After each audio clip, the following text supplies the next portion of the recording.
Before he became a legend, Chuck Berry was a silhouette, a guitar, one step forward, and suddenly rock had a posture. Born in 1926 in St. Louis, Chuck Berry grew up in a segregated America. He absorbed blues, gospel, and country, then transformed them into a new language.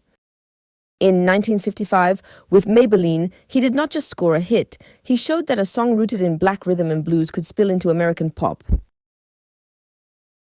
His songs speak of school, cars, flirting, and speed. Chuck Berry understood earlier than many that a new cultural force had appeared, the teenager. His other revolution was sonic. His guitar riffs became an alphabet that whole generations would copy, twist, and amplify. And then there is the stage. The famous duck walk made him not just a musician, but a moving body, a model for rock performance itself. In an America still divided, this music moved between black and white audiences. Rock did not abolish segregation, but it opened a sensory breach in the established order. When the Beatles and the Rolling Stones exploded, they did not start from nothing. They covered, learned, and re-injected Chuck Berry into the whole world. His story, however, is not smooth. In 1959, he was prosecuted under the Mann Act in a case involving a minor, convicted and imprisoned. The triumphant path suddenly cracked. After prison, he still came back, with songs like Nadine and You Never Can Tell. It was no longer quite the same golden age, but the machine of influence kept running.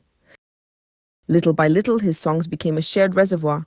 They were covered, quoted, and imitated until Chuck Berry began to resemble an infrastructure of popular music. In 1986, he was among the very first artists inducted into the Rock and Roll Hall of Fame.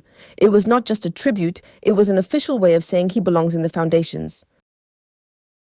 In 1977, Johnny B. Goode even went into space on Voyager's golden record. Berry was no longer influencing only musicians. He became a fragment of humanity sent into the unknown. What stands out, in the end, is the breadth of his imprint. He acted on sound, on stage performance, on the image of youth, and on the global circulation of popular music.